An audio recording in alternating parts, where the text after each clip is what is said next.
I just don't want you to get scammed. Hey there guys, welcome back to my channel. Today we are going to be talking about the 5 scams that I see most often promoted by hair care companies. These tend to be marketing gimmicks, ways to get you to turn over your hard-earned dollars for a promise that may or may not deliver on their promises. But before we get into that, I would love it if you'd go ahead and subscribe and click that notification bell. I would love to get to hang out with you again here on this channel. I love talking all things wavy curly hair, and I'm having a particularly nice wavy curly hair day. That doesn't happen all the time. We all know that wavy curly hair can be quite persnickety. And if you want to see how I got my hair looking so darn nice today, feel free to head over to my Instagram because I show the routine over there and it's really quite lovely.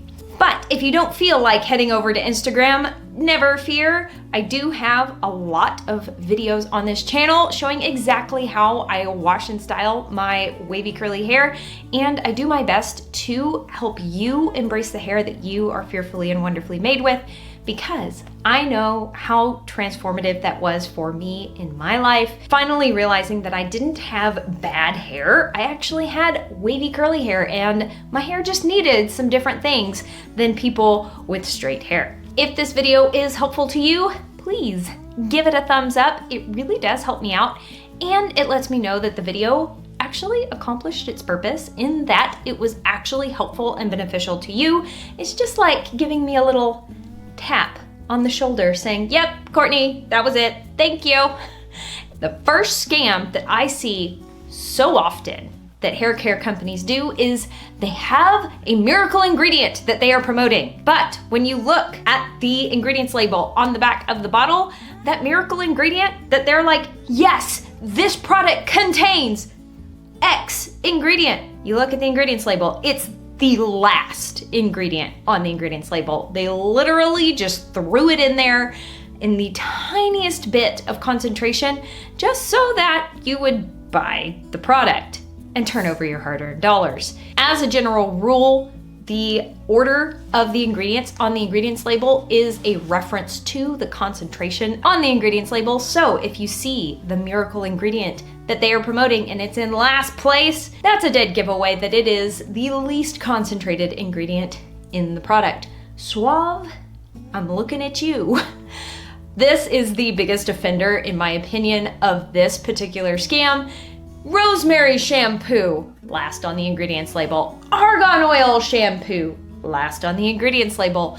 But they're definitely not the only company that has done this.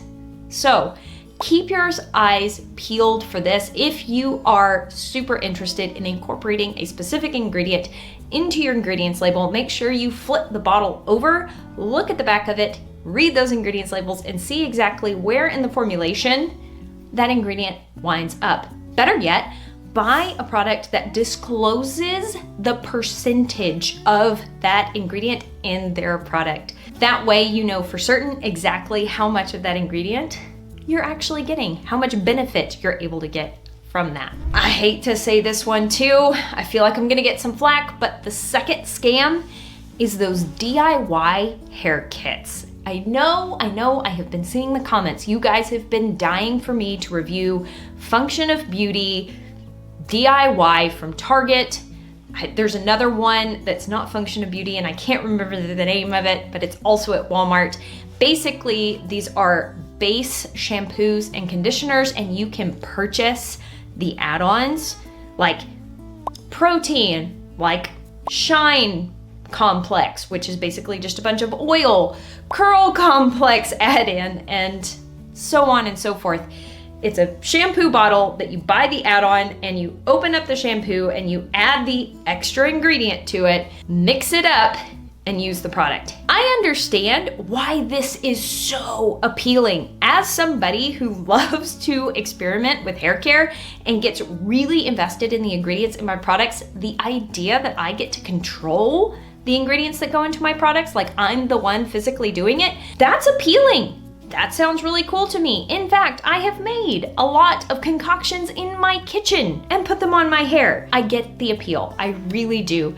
Here's my issue with it. You can't necessarily guarantee that your ratios are going to be perfect. We all know that when you open up that little add-on and go to squeeze it in, there's going to be some left in the little container that you tried to squeeze into your shampoo.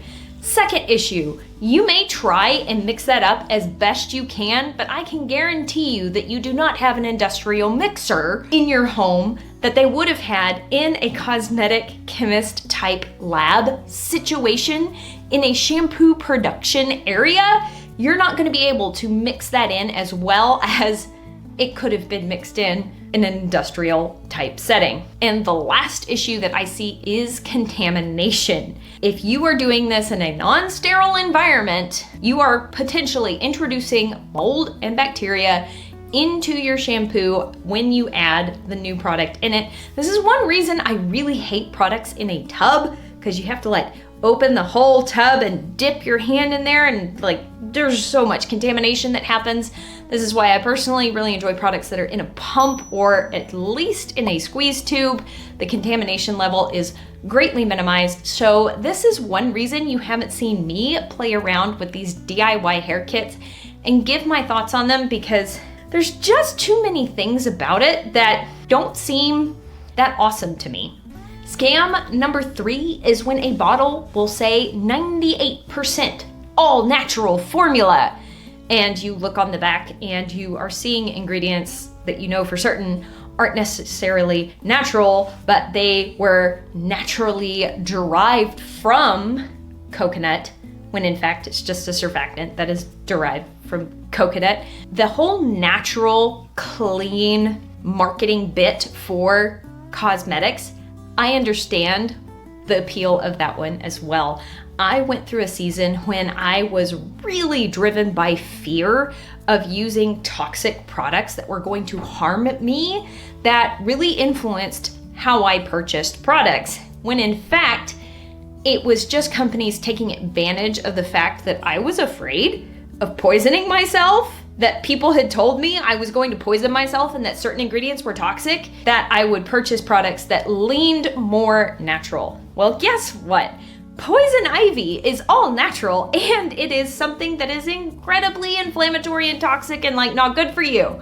So just because an ingredient is natural doesn't automatically mean it's good. Just like if a cookie is gluten-free, it doesn't mean that that cookie is inherently health food.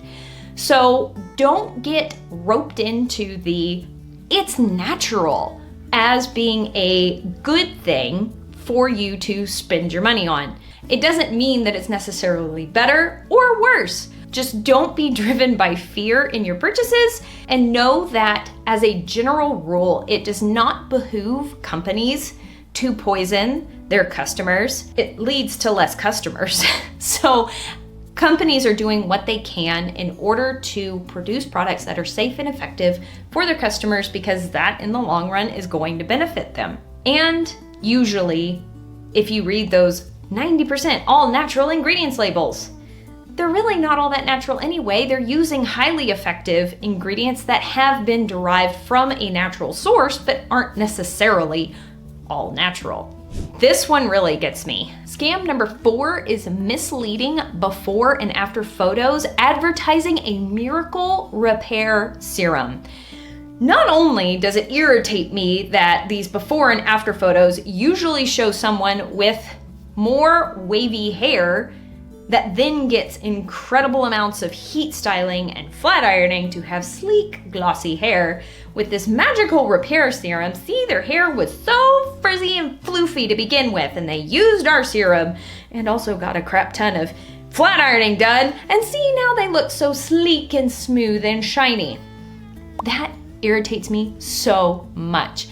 You cannot reverse hair damage. And just because your hair is frizzy doesn't necessarily mean that it's damaged. Perhaps there's a hidden curl pattern hiding underneath there, just waiting to be unlocked with proper styling and tender loving care.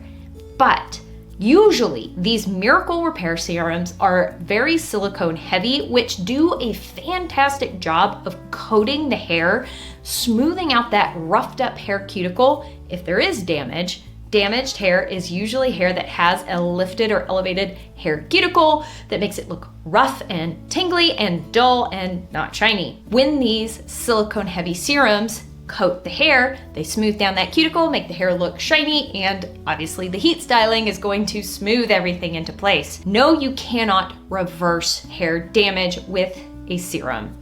However, there are some new innovations in the hair care industry with bond repair, but these ingredients are highly patented and kind of difficult to identify in an ingredients label because there's a bunch of different ones that kind of act in different ways. And it seems like every time I turn around, there's a new one being launched and released to the market. I haven't personally had a chance to try all of the bond repair serums, but I do know that they don't necessarily take the hair from an extreme floof frizz situation to a perfectly sleek, smooth situation. There's usually heat styling involved. So don't be fooled by those misleading before and after photos and a serum that somehow magically repairs all of your damage in one use. That is too extreme. While bond repair products do repair some of the weakened bonds in the hair, you're not going to have an overnight single-use magical one-time use ingredient that it can fully repair all your hair damage.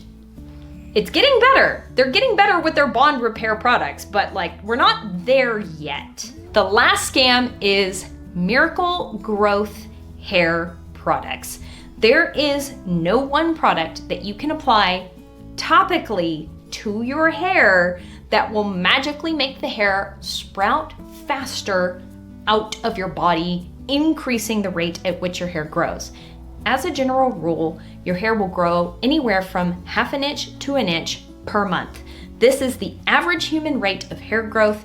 There are humans that have a faster hair growth rate than this, and there are people who have a slower hair growth rate than this. This is just the average. I have had people tell me that their hair grows up to 2 inches per month, and that is great. But usually, your hair growth rate is dictated by your genetics and your diet and your overall health. This is why you may have better results taking a hair care supplement, like a hair, skin, and nails growth supplement. But if you don't have any gaps in your nutrition, taking those supplements may or may not work. But if you have a gap in your nutrition and you start supplementing that gap, you may see an increase in hair growth. A shampoo that claims that it will grow 6 inches of hair in a week just because you wash your hair once with it, that's a marketing gimmick, and that's kind of too bold of a claim. Usually, you can start to spot these extreme claims that it will really make your hair grow super fast and realize that they're kind of fudging a little bit. Now, I'm not saying that there is nothing in these hair growth shampoos that is going to help your hair grow. In all actuality, there are actual ingredients that do improve your scalp health and protect your hair as it grows to help you retain length, meaning that the ends of your hair aren't going to split as quickly so that you can not have to trim your hair as often. As soon as you get a split end, that split tends to travel up the hair faster than your hair is growing. The only way to repair a split end is to trim it. That's another marketing gimmick I haven't talked about yet, but split end menders, while we do have really good bond repair products at this point on the market, there is not anything that can permanently reseal a split end at this moment. An analogy that really helped me understand this concept is to think of the hair strand as a rope. Once the end of the rope starts to fray, that fray in the rope is just going to travel up the rope until you cut the rope up off above the fray and then start protecting the end of the rope in some way, shape, or form. A way to protect the ends of your hair would be to seal your hair with an oil. Oils are really good at protecting the ends of your hair and keeping them soft and lubricated and less prone to splitting and getting all the split ends. So those are the top 5 marketing scams out there that I have seen for hair care companies doing their best to sell their products and get you to spend their money, and getting you to turn over your hard-earned dollars on their products. It can be really easy to get caught up in amazing before and after pictures and testimonials, but these are in fact marketing gimmicks, and it is better to just use your sound judgment, pay really close attention to how it makes your hair feel, how your hair responds to it, take really good wavy curly hair science notes, and really paying attention to how a product performs on your hair will give you the information that you need instead of relying solely on someone's marketing claims. As always, I sure hope you're having an absolutely fantastic day. I sure hope this video was helpful to you, and I will see you in the next video. Bye!